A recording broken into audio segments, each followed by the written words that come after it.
बिस्मिल्लाहिर्रहमानिर्रहीम अस्सलाम वालेकुम दोस्तों, मैं आपकी खिदमत में हाज़िर हूँ फॉरेक्स मार्केट में गोल्ड के इंट्राडे और शार्ट टर्म एनालिसिस के साथ। दोस्तों, ये वीडियो हम फ्राइडे वाले दिन के लिए बना रहे हैं, कल के लिए।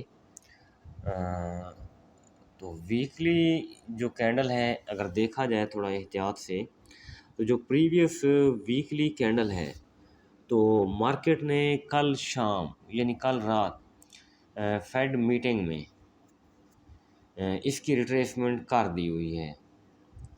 तो अब मेरे ख़्याल में नीचे आने की जो बात है या सोच है, वो काफ़ी हद तक वीक हो चुकी है कि मार्केट नीचे आएगी, रिट्रेसमेंट करेगी। तो वीकली की रिट्रेसमेंट हो चुकी है। तो कल last day of the week है। तो कल भी अगर हम ये ख़्याल करें कि मार्केट नीचे आएगी, वीकली कैंडल की जो है रिट्रेसमेंट वो देने आएगी, मेरे ख़्याल में ये बात ख़ासी मुश्किल है। ये अभी चेक करते हैं हम। अगर दोनों कैंडल्स के ऊपर लगाई जाए, ठीक है जी, तो market confirm 50% near about 50% of एबो ये रिट्रेसमेंट करके चली गई हुई है ऊपर। तो अब मेरे ख्याल में दोबारा पुल बैक लेने थोड़ा बहुत नीचे आ सकती है। ज़्यादा नीचे आना फ़िलहाल मुश्किल है। ये जो हमें वीकली टाइम फ्रेम बता रहा है, इसको रिमूव कर देते हैं।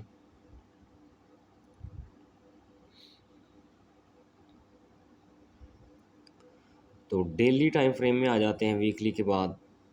तो डेली टाइम फ्रेम में कल दो अच्छी सेल कैंडल्स दी, लेकिन आज फिर वही बाय ट्रेंड मार्केट ने अपना बहाल रखा। तो ये भी है कि जब 60% रिट्रेसमेंट कर चुकी होती है मार्केट, तो वापस अपने उसी ट्रेंड में लौट जाती है। तो वीकली में तकरीबन इसने 50% किया।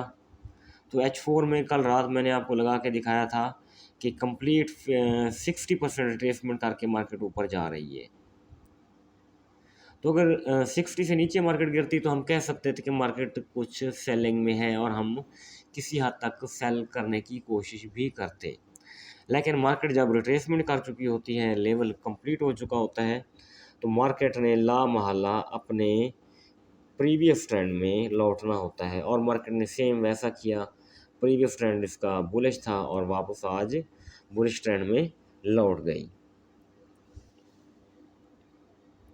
H4 में देखें तो H4 में कल न्यूज़ टाइम में मार्केट ने खासी वीक छोड़ी हुई थी ऊपर।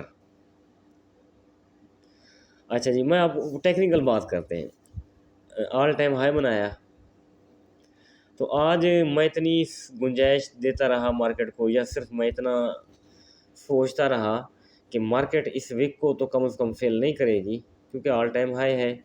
इसके लिए अभी टाइम मज़ीद चाहिए हमें। तो इस वीक का 50% फेल करके नीचे आ जाए, लेकिन तकरीबन मार्केट 80 से 90% इस वीक का फिल किया कल न्यूज़ टाइम में, जो FOMC के दौरान जो वीक बनी थी।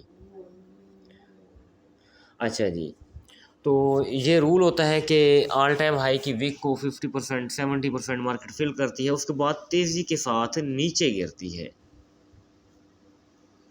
मार्केट नीचे ज़रूर आई, लेकिन न्यूज़ टाइम में आई, और नीचे आने के बाद फिर स्टेबल नहीं रह पाई। दोबारा मार्केट फिर 92 के ऊपर पहुंच गई। तो इसका मतलब ये होता है कि मार्केट नीचे ठहरना पसंद नहीं कर रही, ऊपर रहना ज़्यादा इसको पसंद है। ये H4 का टाइम फ्रेम है। चलो, ये तो कहानी थी। बहरहाल, तो अब H4 की विक पड़ी हुई है। H4 की विक 73 और 78। ये H4 के हवाले से अच्छे बाइंग एरिया बन सकते हैं हमारे लिए। इसके नीचे सपोर्ट जो है, ये सपोर्ट हमारी यहाँ आएगी, ऐसी है, और ये सपोर्ट हमारी यहाँ आ सकती है। हम इसको चेंज भी कर सकते हैं, ठीक है जी। ये H4 के हवाले से 2581, 2569 और 2567, 67 और 69 ये एक अच्छा जोन बन सकता है। अगर मार्केट यहाँ आती है तो हम बाय की एंट्री ज़रूर लेंगे। तो दूसरा H4 में एक चीज़ है कि कल रात 50 के मूविंग एवरेज की सपोर्ट से उठी थी। अब मूविंग एवरेज खासा नीचे पड़ा हुआ है, मार्केट खासी ऊपर चली गई हुई है। तो अगर स्ट्रांग बाय का जो एक इंडिकेटर होता है H4 में, H1 में, वो 50 का मूविंग एवरेज होता है। तो 50 के मूविंग एवरेज अभी खासा नीचे पड़ा हुआ है, रिजेक्शन लेने अगर यहाँ तक 2556 तक आती है तो इस मूविंग एवरेज की सपोर्ट से भी मार्केट खासी ऊपर बाउंस कर सकती है। H1 में आ जाते हैं। तो H1 में आप देख रहे हैं कि मार्केट ने जस्ट बॉटम बनाया। बॉटम वो न्यूज़ टाइम का इफ़ेक्ट था, न्यूज़ टाइम के इफ़ेक्ट के फ़ौरन बाद मार्केट फिर ऊपर चली गई। तो अब 89 के ऊपर पहुंची हुई है, ऊपर से नीचे आने की कोशिश तो कर रही है लेकिन बहुत स्लो है।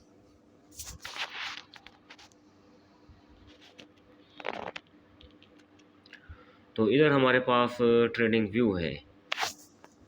ट्रेडिंग व्यू के हवाले से ऑलरेडी मैंने कुछ जोन ड्रा किए हुए हैं। तो ये जो ब्लू जोन आपको नज़र आ रहा है, ये हमारे पास है FVG, इंडिकेटर लगाया हुआ है FVG। तो उसके हवाले से ये ऑटो क्रिएट होते हैं 87 से लेके 84 तक। यहाँ से भी मार्केट बुलिश हो सकती है। तो अगर ज़्यादा मतलब मार्केट नीचे आती है तो जो मेरा एक बाय जोन है, इस जोन से तो हम बाय कर चुके हैं, इसको रिमूव कर देते हैं। सॉरी। तो अब जो निचला बाय जोन है मेरे पास 49, 58 और 65 वाला, ये जोन अगर मार्केट यहाँ आती है तो इंशाल्लाह एक अच्छी बाइंग होगी। और टीपी हमारे पास क्या रहेंगे 2619, 2625 और 2632। तो एक चीज़ आपने ज़हन में रखनी है कि 69 मंथली लेवल है। अगर मार्केट कल भी इसकी सपोर्ट से ऊपर उठती है तो फिर मंथ टू मंथ जा सकती है। कहाँ तक 2633। अच्छा, एक और बात है, कल फ्राइडे है, बात सारी कर लेते हैं, कोई इशू नहीं है। वीक है ना, तो वीक टू वीक दो ऑप्शन है। अगर मार्केट ने सपोर्ट बना लिया 2588 को, ब्लू लाइन है ना, तो 2612 तक जा सकती है, यानी वीक टू वीक अगर इसको मार्केट ने सपोर्ट बनाया तो क्लोजिंग हो सकता है 2612 के आसपास दे दे मार्केट। अच्छा जी, अगर फर्ज करें नीचे आना शुरू करती है मार्केट, तो नीचे जो वीक पड़ा हुआ है हमारा 2512 के ऊपर पड़ा हुआ है। तो इस तरह समझें 88 और 12 ये तकरीबन $70 के राउंड अबाउट। लेकिन ये खासा लंबा सफ़र है, इतना सफ़र मेरे ख्याल में एक ही दिन में करना पॉसिबल नहीं है। हाँ, अलबत्ता आज सुबह मेरी ख्वाहिश थी कि मार्केट जब 50 के राउंड अबाउट थी तो शायद मार्केट 25-30 पर आ जाए, फिर 30 से हम आगे ऊपर बाय करें। लेकिन मार्केट ने अपना नज़दीकी जो लेवल है वो नहीं टैप किया, बल्कि ऊपर चली गई और ऑल टाइम हाई की जो विक थी उसको फिल करने चली गई। बहरहाल नीचे आएगी तो ज़रूर इंशाल्लाह बाय करेंगे और सेलिंग नहीं करेंगे। दूसरी बात है, देखिए एक चीज़ मैं आपको बता दूं, अगर मार्केट 2632 के ऊपर भी जाती है तो आप सोच रहे होंगे कि यहाँ से स्ट्रॉन्ग सेल करेंगे, स्कॉल्पिंग सेल करेंगे। उसकी रीज़न मैं आपको बताऊं, उसकी रीज़न ये है कि 2632 के ऊपर भी जाती है ना मार्केट, अगर नीचे भी आती है तो ज़्यादा से ज़्यादा 2612 तक आ सकती है, इससे ज़्यादा नीचे आना पॉसिबल नहीं है। दोस्तों ये वीडियो है तो बस लेवल शेयर किए, बाकी बातें भी हमने की। तो आप प्लीज़ मेरी वीडियो को शेयर लाज़मी किया करें दोस्तों के साथ। अपना बहुत सारा ख्याल रखिएगा, मुझे दुआ में याद रखिएगा। Thank you. अल्लाह हाफ़िज़।